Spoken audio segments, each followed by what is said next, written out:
Bien, hermanos, nosotros vamos a volver a tomar el texto que habíamos dejado ya una semana en pausa por causa de la celebración de Navidad y vamos a ir a Juan capítulo 14, versículo 25. Vamos hoy a leer los últimos versículos de este capítulo 14. Es el tema 71. Imagínense hasta dónde hemos alcanzado. Tema 71 de Juan, versículos del 25 al 31. Gerson, ¿me ayudas un poquito con la ecualización? Estoy escuchando un pequeño acople. Vamos a leerlo. Dice así: Os he dicho estas cosas estando con vosotros, mas el Consolador, el Espíritu Santo, a quien el Padre enviará en mi nombre, Él os enseñará todas las cosas y os recordará todo lo que yo os he dicho. La paz os dejo, mi paz os doy. Yo no la doy como el mundo la da. No se turbe vuestro corazón, ni tenga miedo. Habéis oído que yo os he dicho, voy y vengo a vosotros. Si me amarais, os habríais regocijado, porque he dicho que voy al Padre, porque el Padre mayor es que yo. Y ahora os lo he dicho antes que suceda, para que cuando suceda, creáis. No hablaré mucho con vosotros, ya mucho con vosotros, porque viene el príncipe de este mundo, y él nada tiene en mí, mas para que el mundo conozca que yo amo al Padre, y como el Padre me mandó, así hago. Levantaos, vámonos de aquí. Vamos a orar. Bendito Dios, a usted queremos darle las gracias. Estamos despidiendo un año y queremos darle las gracias por la bondad que podemos reunirnos alrededor de su palabra. Gracias porque usted es la luz del mundo. No hay hombre que no pueda encontrar la dirección en usted cuando se acerca con humildad, cuando se acerca humillado. Gracias porque usted nos habla, a como usted le habló a los discípulos hace casi 2000 años atrás, para consolar su corazón y fortalecer su fe, así obra en nosotros en este tiempo. Consuele el corazón de todos los que estamos aquí y háganos crecer en nuestra fe. Gracias por la misericordia y bondad que usted siempre nos muestra. Ayúdenos para poder entender su palabra. En el nombre de Jesús, amén. Hermano, ¿usted se acuerda que habíamos comenzado hace ya un tiempo a estudiar este capítulo 14 y habíamos dicho que el gobierno o el tema principal de todo el capítulo está en el versículo 1, que Jesús les había dicho a sus discípulos: no se turbe vuestro corazón. Creéis en Dios, creed también en mí. Y es que en estos capítulos 13 y 14 han estado sucediendo muchísimas cosas y los discípulos han estado de por medio. Jesús ha lavado los pies de sus discípulos, les ha anunciado que Él va a morir, les ha anunciado que no solamente va a morir, sino que va a ser traicionado y que el traidor es uno de ellos, del círculo íntimo del Señor. Anunció que Pedro lo iba a negar. Y todo eso, hermano, como hemos hablado en temas anteriores, causó la angustia del corazón de los apóstoles. Hermano, la angustia y el temor, como hemos hablado, más que un sentimiento, es una decisión. Diga conmigo, una decisión. ¿Por qué puedo decir que la angustia y el temor es más que un sentimiento, una decisión? Por el simple hecho que el mandamiento que más se repite a lo largo de toda la Biblia, ¿sabe cuál es? No temas. Es en alguna forma o en muchas formas de expresarlo, pero el mandamiento en sí mismo que se repite a lo largo de toda la Biblia, en todo momento, tanto en el Antiguo Testamento como en el Nuevo Testamento, es no temas, y lo manifiesta a manera de mandato. Hermano, Jesús les está diciendo lo mismo aquí a los discípulos. No teman. Y es la misma palabra que el Señor nos acerca a nosotros. No teman.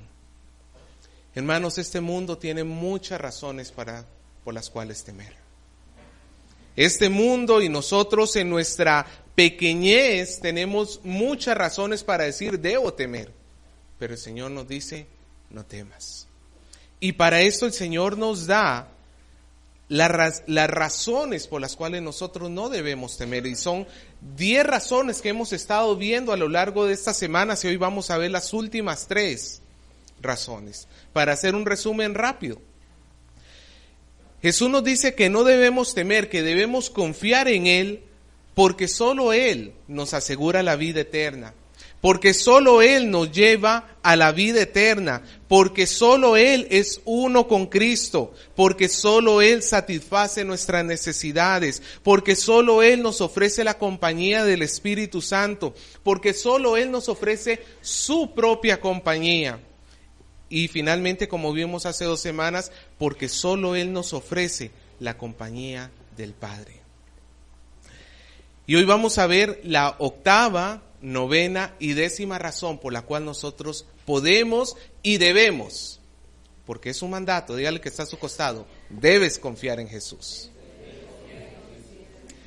La 8ª, 9ª y 10ª razón por la cual nosotros debemos confiar en Jesús. La 8ª razón está en el versículo 25 y 26 y es porque el Espíritu Santo va a trabajar sobre la enseñanza de Jesús. Debemos confiar en Jesús porque el Espíritu Santo, que ya Jesús nos prometió que va a estar con nosotros, va a estar trabajando encima, por decirlo así, de la enseñanza que Jesús nos ha dado. El versículo 25 Jesús comienza diciendo, yo os he dicho estas cosas estando con vosotros. ¿A qué se referiría Jesús con estas cosas? Jesús ha estado hablándoles a lo largo de estos 2 capítulos todo un discurso. Pero no solamente basta con pensar que estas cosas son las cosas que están en los capítulos 13 y 14, sino estas cosas incluye toda la enseñanza que Jesús ha estado dándole a los discípulos. Recordemos que Jesús con sus discípulos estuvo día y noche enseñándoles y enseñándoles. ¿Está aquí conmigo, hermano? Enseñándoles y enseñándoles día y noche. Ahora Jesús está a punto de irse. Y los discípulos comienzan a tener el temor de que nos vamos a quedar solos. Pero Jesús les dice en el versículo 26, el Consolador, el Paracleto, ¿se acuerda de esa palabra? El ayudador, el que está a tu costado para ayudarte, para animarte, para exhortarte, aún para defenderte, para abogar por ti. El Consolador, el Espíritu Santo, a quien el Padre enviará en mi nombre, Él os enseñará, ¿qué cosas? Todas las cosas, y os recordará todo lo que yo os he dicho. Jesús fue el primer maestro de los discípulos, de los apóstoles. Él estuvo con ellos 3 años y medio, pero a la partida de Jesús, ¿quién venía como maestro? El Espíritu Santo. Él es el segundo maestro. Y Juan recoge la descripción que hace Jesús sobre este Espíritu que Dios enviaría de parte o en nombre de Jesús. Y nos dice que en primer lugar Él es consolador. Como estamos viendo, Él es el Paracleto. Dijimos que significaba un amigo que te ayuda en los momentos difíciles. Hermano, cuando nosotros pasamos las dificultades y aflicciones de esta vida, Dios no nos abandona. Alguien dijo, los verdaderos amigos son los que están contigo en los malos momentos, ¿sí o no? Pues no hay nadie que esté más cerca de ti en los momentos de angustia que Dios, por medio de su Espíritu Santo. Cuando nosotros pecamos, ¿sabe quién está con nosotros? Que nosotros diríamos, pues cuando yo hago algo malo, seguramente Dios se sale corriendo de mí, porque ¿cómo va a estar conmigo? No, Él dice, yo estoy ahí. No se complace del pecado, dicho sea de paso, y esto no es una licencia para pecar, pero no nos abandona. El Espíritu Santo no solamente es un consolador, sino que Juan recoge aquí y le dice que es, en la primera, antes, en capítulos anteriores, en versículos anteriores, él había dicho que era el Espíritu de verdad. Y ahora dice que es el Espíritu Santo. Hermano, nosotros la familiaridad de la palabra Espíritu Santo nos hace olvidarnos del significado de ser santo. Santo significa que está separado, que es completamente diferente, que está separado de todo lo que es común. Y santo es la naturaleza de nuestro Dios. Él no es como nada de lo que existe. Él no es, hermano, ni tan siquiera parecido. No comparte en nada su esencia con nada de la creación. Toda la creación está corrompida, pero Dios permanece en su santidad. Y es como Él es santo y Él es el Espíritu Santo, es que entonces podemos ver que el objetivo del Espíritu Santo que mora en nosotros es llevarnos hacia la santidad. ¿Quiere saber usted quién es una persona llena del Espíritu Santo? No es el que anda temblando o el que se anda cayendo, o ni tan siquiera es el que anda por ahí de repente hablando. El que tiene al Espíritu Santo en su corazón es el que está creciendo en su santidad, en la santidad delante de Dios, porque Él es el Paracletos. Él nos va a ayudar a ser cada día más santo. Hermano, lo bueno es que nosotros tenemos que poner nuestro esfuerzo, pero no depende solamente de nosotros. Qué horrible sería y qué cansado sería por nosotros mismos que Dios hubiera dicho, ¿sabes qué? Tú alcanza la santidad como puedas. A ver cómo te las arreglas. A ver cómo puedes. Pues el Señor no ha dicho eso. El Señor nos ha dado su Espíritu para que nosotros caminemos hacia la santidad. Ahora la pregunta es, ¿y cómo hace el Espíritu Santo para llevarnos a la santidad? Jesús lo dijo en el versículo 26. Dice que es el Espíritu a quien el Padre enviará en mi nombre. Y vea lo que dice. Él os enseñará. Él os enseñará todas las cosas y os recordará todo lo que yo os he enseñado. ¿Sabe qué es lo que va a utilizar el Espíritu Santo para formar en nosotros santidad? La palabra de Jesús.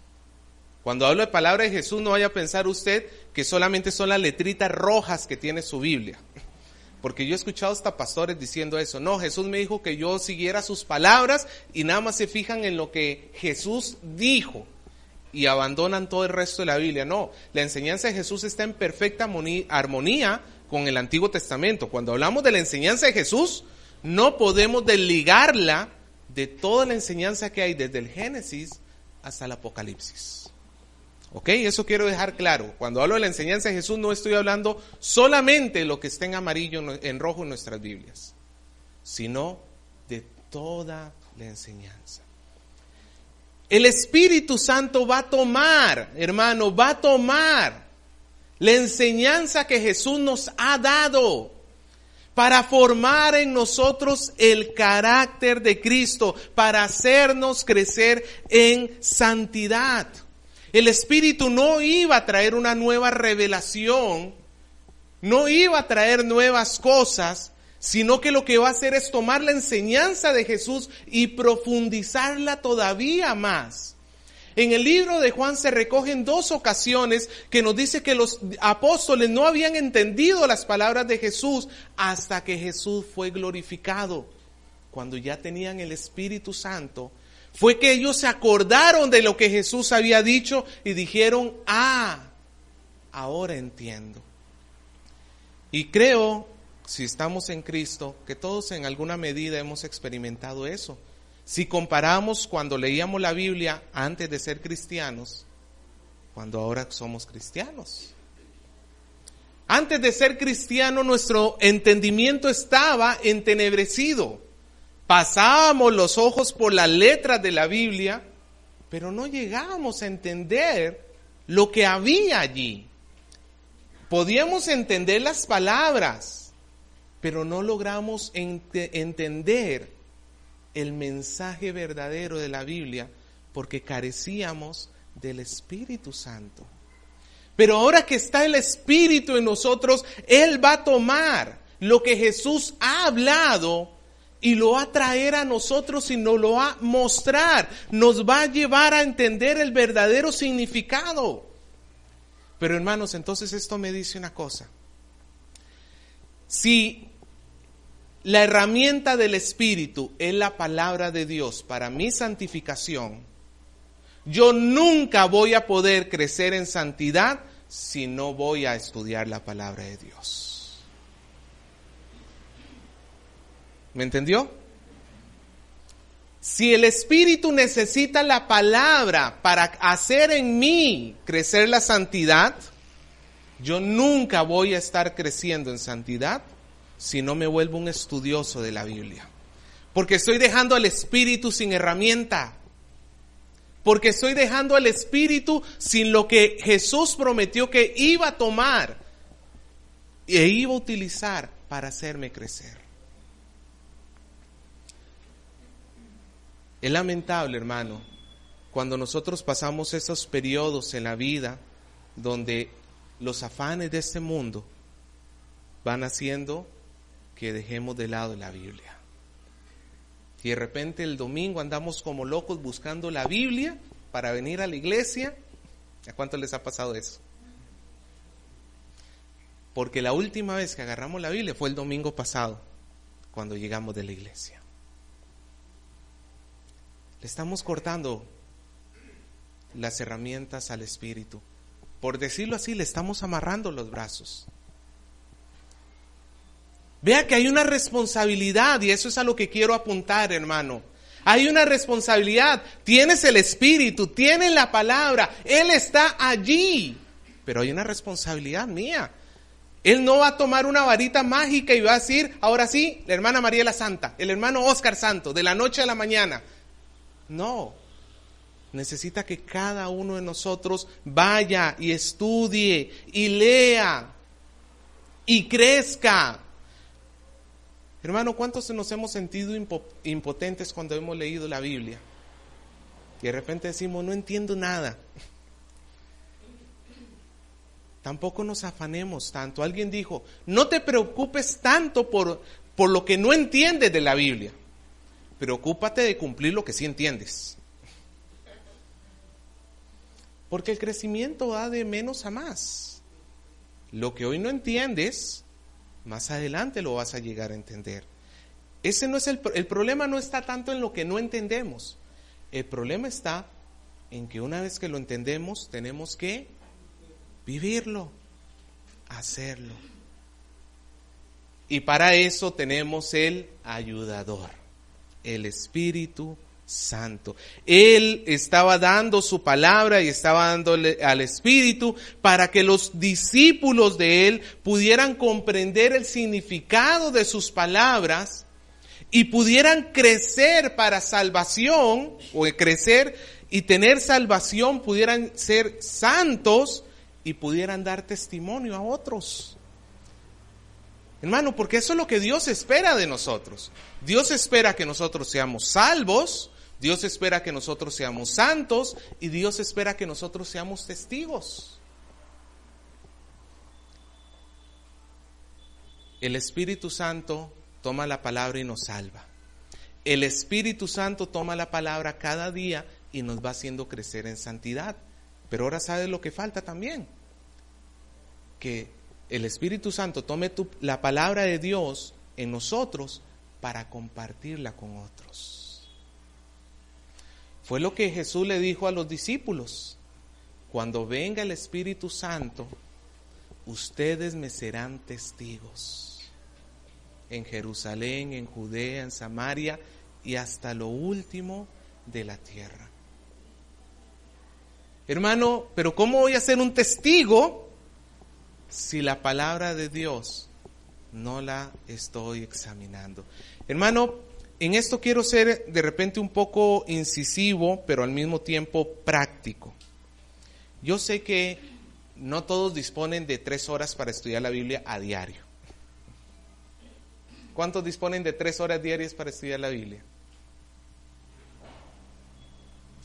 Yo sé que no. Yo sé que muchas veces el día es tan apretado que nos cuesta. Pero en primer lugar tenemos que separar el tiempo. Tenemos que separar el tiempo. Si no hay el compromiso por separar el tiempo, nunca vamos a poder estudiar. Segundo lugar, hermano, por lo menos trate de, si logras leer todo un capítulo al día, excelente. Pero si no tienes el tiempo para leer todo el capítulo, por lo menos un pasaje. Cuando digo un pasaje, la gran mayoría de las Biblias de nosotros están divididas en pequeñas secciones donde hay subtítulos entre las secciones.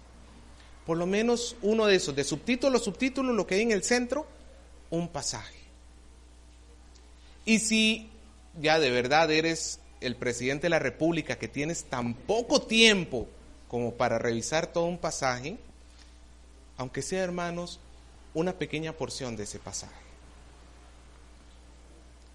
Pero que haya un estudio diario y sistemático. No es que hoy agarres Lucas y mañana te vas a Génesis y pasado mañana en Salmos y luego te brincas a Apocalipsis. No, lo mejor, hermanos, es ir en orden para tener la idea completa.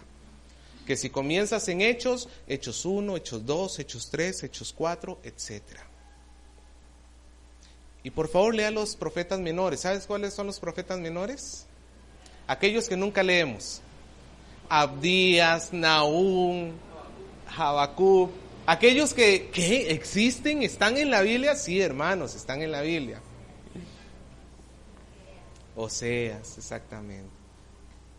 Porque qué vergüenza llegar, como decía un pastor, llegar al cielo y de repente encontrarnos ahí con Nahum.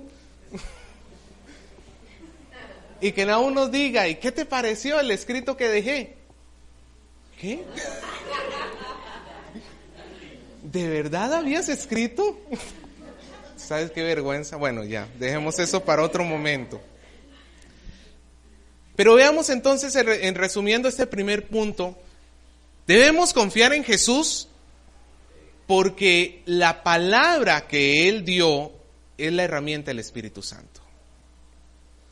Y la herramienta del Espíritu Santo la voy a utilizar para mi crecimiento.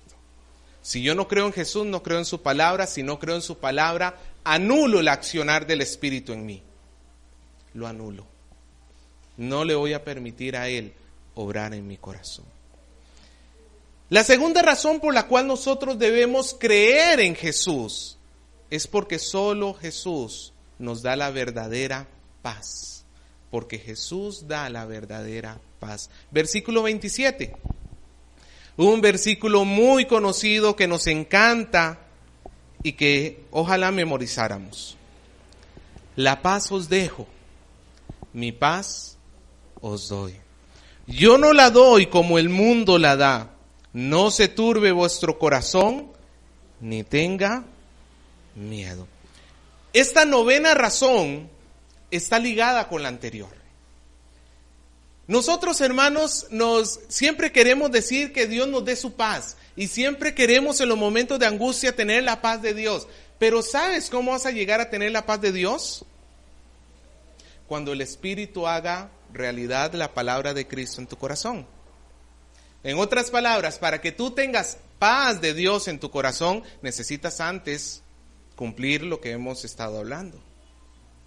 Necesitas estar estudiando la Biblia para que el Espíritu obre en tu corazón, enseñándote y mostrándote y haciéndote crecer. Y entonces yo voy a poder tener paz. Hermanos, es muy común que en los momentos de bajonazos espirituales nuestros son los momentos en que más andamos o afanados o angustiados o temerosos. Dígame si sí o no según su propia experiencia. Yo se lo puedo decir según mi propia experiencia. En los momentos en que he descuidado mi vida espiritual, hermanos, alejarse de Dios es acercarse al temor. Alejarse de Dios es acercarse a la ansiedad. Entonces, para poder tener la paz, yo necesito acercarme a Dios por medio de la oración, por medio del estudio de su palabra. Ahora, cuando Jesús dice la paz, nosotros tenemos que definir esta paz en el concepto hebreo, porque Jesús está hablando en términos hebreos. ¿Por qué lo digo? Porque nuestro concepto de paz y el concepto griego incluso de paz, que son muy similares, es simplemente la ausencia de guerra. ¿Qué es la paz para nosotros? Que no haya guerra, que no haya problema, que no haya conflicto. Ese matrimonio está en paz porque no se están peleando. Pero la paz para los judíos era mucho más que simplemente no tener el problema o la angustia. La paz para los judíos era la bendición de poder estar en comunión con Dios. Eso era la paz. David, por ejemplo, podía tener muchos problemas alrededor, lo querían matar, pero él estaba en paz con Dios. Y como estaba en paz con Dios, tenía paz en su corazón. Hermano, la verdadera paz no depende de las circunstancias que nosotros estemos atravesando. Porque ciertamente siempre van a haber problemas en esta vida. Si a alguno de ustedes le vendieron el evangelio, la idea de que el evangelio es cero problemas, lo engañaron. Porque Jesús dijo, en el mundo tendréis aflicciones, tribulaciones. Pero confiad, yo he vencido al mundo. Hermano, la paz la tenemos que ver en dos formas. La paz es en primer lugar objetiva. Objetiva en el sentido que es el estar reconciliado con Dios. Para que yo me pudiera reconciliar con Dios, Cristo tuvo que morir en la cruz. Yo estaba peleado con Dios, yo era enemigo de Dios por esa causa yo cometí todo tipo de pecados en contra de Dios. Y la única forma de yo venir a tener paz para con Dios es en la cruz de Cristo. Ahora que he sido reconciliado con Dios y tengo esa paz objetiva, puedo llegar a tener la paz subjetiva, que es ese sentimiento de paz, ese sentimiento de tranquilidad. Hermano, es bonito tener ese sentimiento de paz, ¿sí o no? Por ejemplo, el domingo después del culto, cuando terminó el teatro, todos los de teatro experimentaron una paz absoluta. Ya terminó el miedo, ya terminó el problema, ya terminó la angustia, ¿sí o no? Ese sentimiento de paz, qué bueno que es. Hermanos, hay un gran problema cuando yo tengo ese sentimiento de paz y me creo en paz con Dios, pero en realidad estoy peleado con Dios. Es muy normal en el mundo ver personas que andan detrás de la paz y quieren la paz interior y meditan y hacen todo tipo de cosas. Practican el perdón, por ejemplo, para estar en paz y se perdonan los unos a los otros y hacen todo para estar en paz. Y quieren el sentimiento de paz, pero no están en paz con Dios. Ahí está imposible. Esa paz, hermanos, es efímera. Esa paz es pasajera. Pero también existe el problema de quienes sí están en paz con Dios, de los que son cristianos, pero las aflicciones de este mundo los envuelven tanto en sus problemas que pierden el sentimiento de paz. Nosotros estamos muy expuestos a esta segunda cosa, ¿sí o no? Para con Dios estamos en paz, ¿sí o no? Gracias a Dios por medio de Cristo Jesús. Pero vivimos con ese sentimiento de paz continuo en nuestro corazón. A veces la perdemos, ¿sí o no? Nosotros tenemos que recordar que Jesús nos dice que Él nos deja. Primero dice la paz, pero luego dice que es mi paz. La paz de Jesús. la paz que viene de la cruz. Y hermano, Jesús no estaba diciendo la paz como el saludo en aquel tiempo. Los hebreos utilizaban el famoso shalom. ¿Usted ha escuchado, no? Los hebreos se saludaban con un shalom. ¿Y sabe lo que significa shalom? Paz. Pero ya lo decían de la boca para afuera. Jesús no quería que nosotros entendiéramos esto como simplemente algo que Jesús está diciendo y algo hueco a final de cuentas, como cuando por ejemplo, nos saludamos los unos a los otros, ya a veces las palabras salen más por decirlo que porque lo sentimos, ¿sí o no? Es como, por ejemplo, la palabra adiós que utilizamos para despedirnos de alguien. Adiós. ¿Qué le dice usted a esa palabra? ¿Sabe cuál era el término original hace siglos atrás de ese adiós? La expresión que se utilizaba era: a Dios encomiendo tu alma. Era cuando una persona se marchaba y entonces era un deseo: a Dios estoy encomendándote. Es como cuando hoy le decimos a una persona: vaya con Dios, ¿no es cierto? Que Dios te acompañe. Pero se fue perdiendo el sentido, se fue cortando a tal punto que quedó la simple palabra adiós. ¿Quién piensa en Dios cuando dice adiós hoy en día? Nadie. Los judíos ya decían shalom, pero sin pensar en Dios. Jesús no quería que... Jesús no estaba dando la paz como la da el mundo.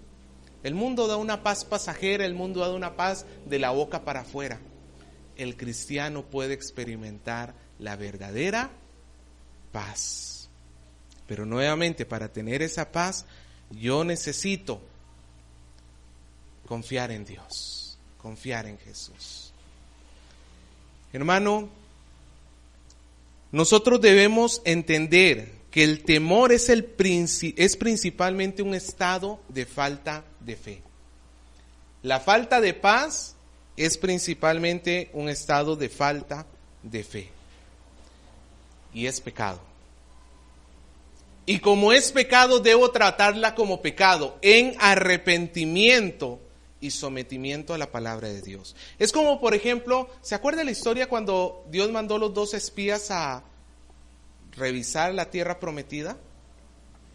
¿Para qué Dios los había mandado? ¿Cuál era la promesa de Dios para el pueblo de Israel? Que Él les iba a dar esa tierra. Dios no les dijo: mándenlos a ver qué tal, si se puede o no se puede. No, la idea no era esa, la idea no era ver si se podía o no. La idea era que fueran y conocieran, vieran las debilidades por donde se pudiera entrar y regresaran. Pero conocemos la historia, fueron los 2 espías y 10 de ellos, ¿cómo regresaron? Sin paz. ¿Por qué regresaron sin paz? Porque no creyeron lo que Dios les había prometido. Ellos vieron los gigantes que habían en ese tiempo, vieron los hombres fuertes, vieron las grandes murallas, vieron todos los problemas que había y se olvidaron de lo que Dios les había prometido. Y como se olvidaron de lo que Dios les había prometido, cayeron en falta de fe, cayeron en falta de paz. Nosotros, hermanos, cuando nos olvidamos de lo que Dios nos ha dicho, caemos en falta de paz. ¿Cuál es la mejor manera entonces de tener paz? Por eso le digo, para tener paz hay que cumplir con lo que acabamos de decir. Ir a Dios y escucharle a Él. Hermano, la paz es posible para el cristiano. La paz es posible porque Jesús la prometió. La paz está ahí al alcance, la paz de Cristo está al alcance de todo cristiano. Si estamos afanados, si estamos ansiosos, si estamos que no dormimos en la noche por los problemas y estamos pensando en que el dinero y que la salud y que esto y vivimos con tanta angustia en el corazón, no es porque Dios no esté obrando. Dios ha hecho todas las cosas para que nosotros descansemos en paz.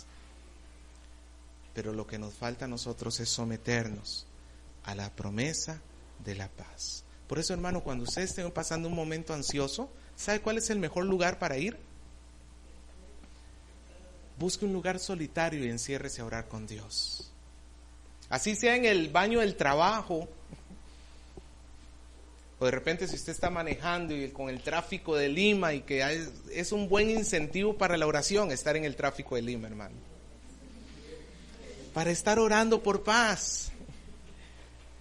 En lugar de estar renegando por todas las cosas, póngase a orar y sométase a Dios. Y la tercera razón por la cual nosotros debemos creer en Jesús están en los versículos del 28 al 31. Debemos creer en Jesús porque la unidad de Jesús está con Dios y no con Satanás. Jesús dice: habéis oído que yo os he dicho, voy y vengo a vosotros. Los discípulos ya habían escuchado esto varias veces de Jesús. Jesús a lo largo de estos versículos les ha estado diciendo que Él se tiene que ir, pero también que va a regresar. Y Jesús les dice: si me amarais, os habríais regocijado porque yo voy al Padre, porque os he dicho que yo voy al Padre, porque el Padre es mayor que yo. Vean lo que Jesús les está diciendo. Entendámoslo en el sentido opuesto. Jesús les dice: yo les he dicho que me voy y vengo. Si ustedes me hubieran amado, ustedes se hubieran regocijado. Significa que lo que hubo en el corazón de los discípulos no fue regocijo. ¿Qué fue? Miedo, temor, angustia. Y ahora la pregunta es: ¿amaban los discípulos o no amaban los discípulos a Jesús? ¿Sí? Cuando Jesús dice: si ustedes me hubieran amado, no está diciendo que no lo amaban de nada, o sea, en lo absoluto, que no tenían ningún tipo de amor. Jesús lo que les está diciendo es: si el amor de ustedes estuviera creciendo y las palabras que yo les hubiera dado, ustedes las hubieran hecho parte en usted, y de tal manera que ustedes ahora me estuvieran viendo como en realidad soy, como el enviado de Dios en su plenitud, ustedes se hubieran regocijado. Los discípulos todavía no estaban a la altura que pudieron haber estado. Los discípulos, para creer en Jesús plenamente, tuvieron que esperar hasta la resurrección. No es que no amaran a Jesús, no es que no fueran convertidos, pero la fe todavía era demasiado inmadura. Pero Jesús les continúa diciendo: y ahora os lo he dicho antes de que suceda, para que cuando suceda creáis. ¿Y qué es lo que está diciendo que va a suceder? Su muerte. Sigue diciendo, versículo 30. No hablaré ya mucho con vosotros, porque viene el príncipe de este mundo, y nada tiene en mí. ¿Quién es el príncipe de este mundo? Todas las veces que se utiliza esa expresión en la Biblia, está hablando de Satanás. ¿Quién está viniendo? Jesús dice: ya no les voy a poder hablar mucho. Son palabras de despedida de Jesús. Ya no voy a estar mucho con ustedes, ya me queda poquito tiempo. Porque ¿quién es el que está viniendo? Satanás.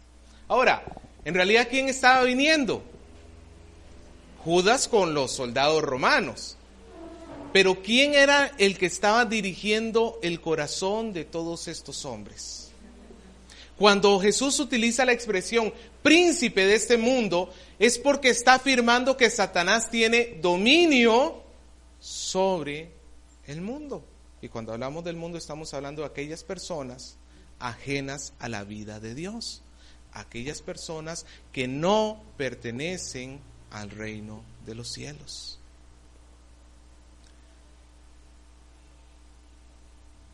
Y Jesús dice: ya se está acercando el príncipe de este mundo. Pero Jesús dice que Él no tiene nada,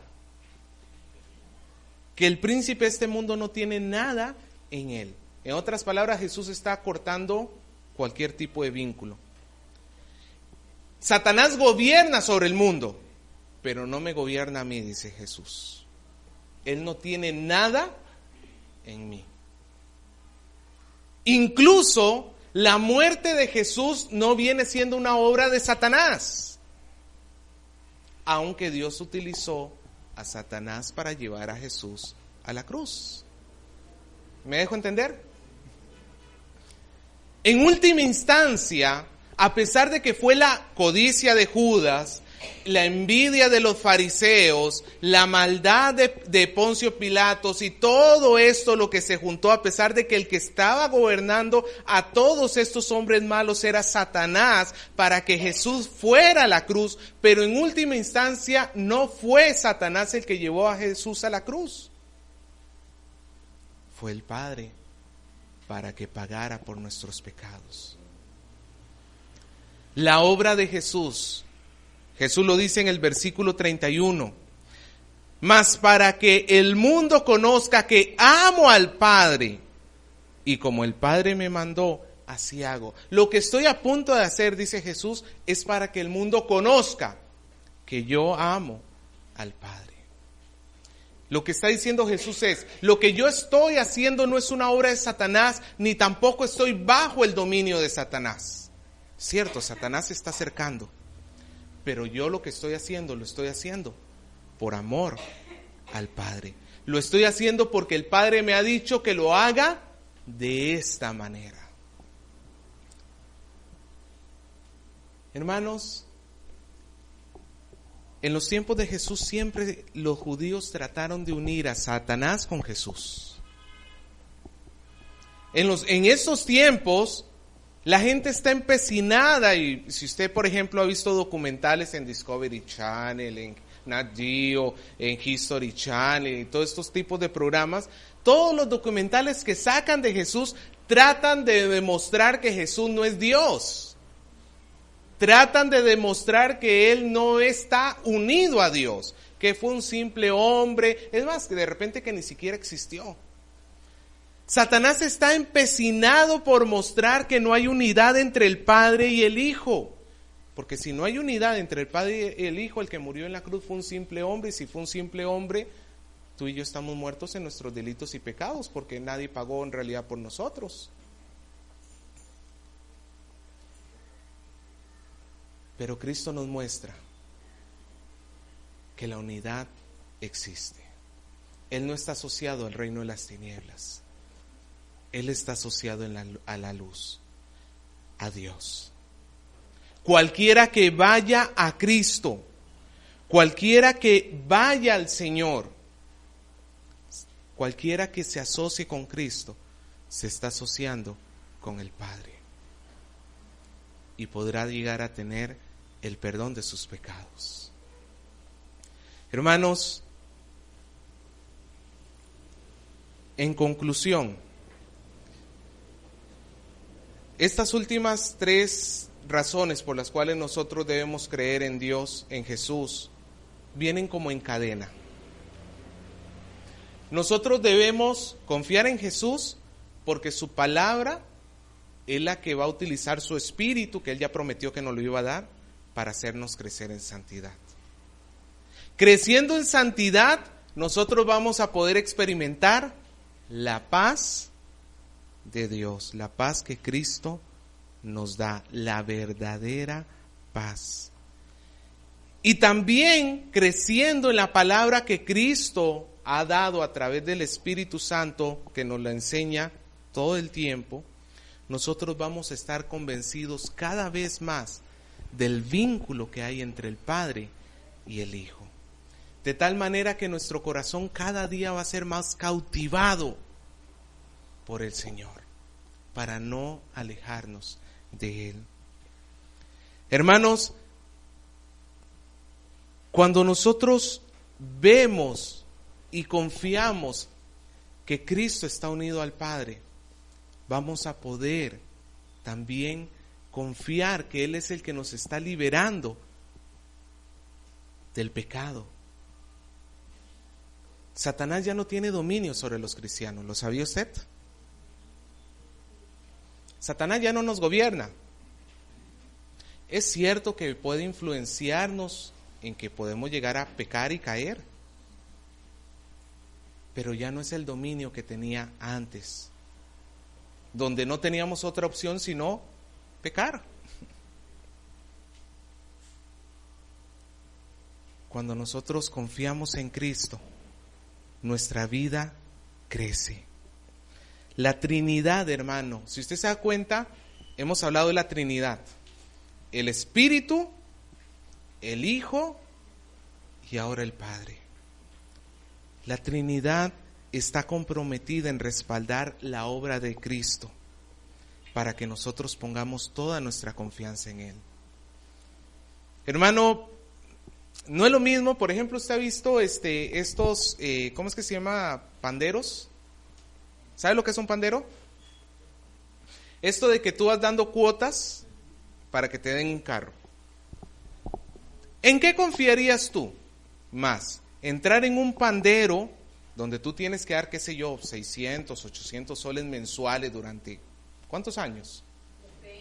5 años, algo así, ¿no? Imagínese la cantidad de dinero. ¿Dónde usted confiaría para poner tanto dinero? ¿En un pandero puesto en un mercadito de mala muerte donde el techo se está cayendo? ¿O en uno que quedara dentro de la misma agencia Toyota?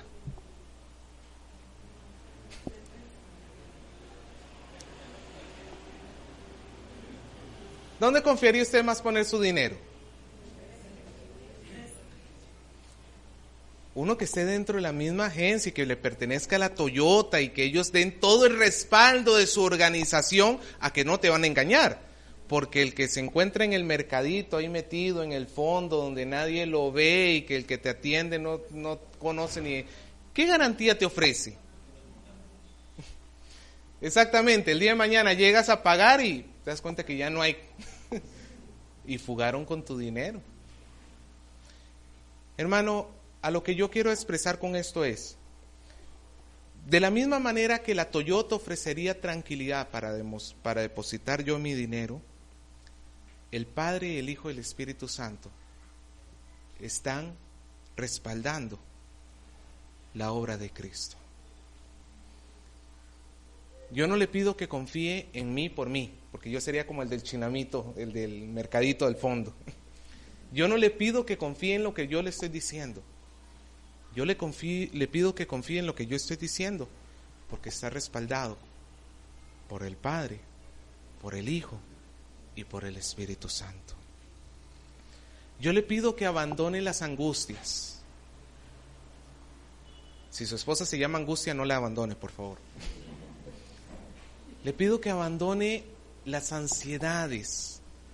Le pido que abandone el estar preocupado y estresado a un nivel no saludable. Le pido que deposite la confianza en Jesús. Le pido que cumpla ese primer versículo que hemos leído: no se turbe vuestro corazón. Confiad en Dios, confiad también en mí. Le pido que lo haga porque hay un respaldo seguro. Le pido que lo haga porque Dios ha prometido estar con nosotros. No seamos nosotros necios en continuar en angustias. Ya Cristo nos ha dado 10 razones por las cuales debemos creer en Él. Ya, hermano, creo que 10 son suficientes, aunque la Biblia no tiene solo 10. Pero 10 nos dan una base suficiente para que nosotros digamos: suelto todas mis cargas sobre el Hijo de Dios. Voy a confiar en Él.